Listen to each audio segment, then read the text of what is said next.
വന്ന് വന്ന് രോഗികളില്ലാണ്ടായ.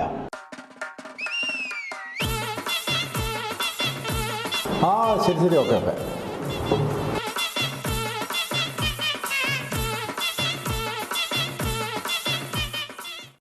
എന്താ പ്രശ്നം? പ്രശ്നമൊന്നുമില്ല, ഒരു കീഴ്വായുവിൻ്റെ ഒരു പ്രശ്നമുണ്ട്. കീഴ്വായുവിൻ്റെ പ്രശ്നമാണ്? എന്താ ജോലി? എന്താ?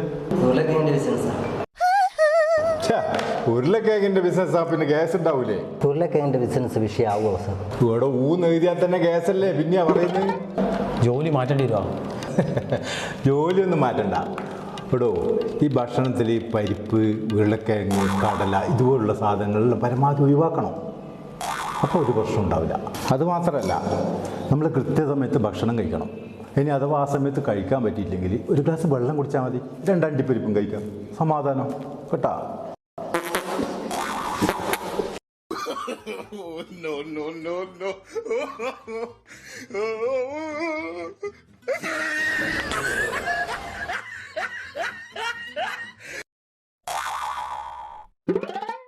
പേടിക്കണ്ട, ഞാൻ തന്നെ വിട്ടതാ. ഡോക്ടർക്കും കീഴ്വാഴിയാ? അവിടെ സമയത്തിലായി നോക്കിയട്ടെ. 1:10. 1:10 കൃത്യം 1 മണിക്ക് ഭക്ഷണം കഴിക്കുന്ന നിങ്ങൾ വന്നതുകൊണ്ട് 1:10. അപ്പോൾ ഈ ഗ്യാസിനറിയില്ലല്ലോ ഇത് ഡോക്ടറാണ് ഇത് രോഗിയാന്നുള്ള കാര്യം.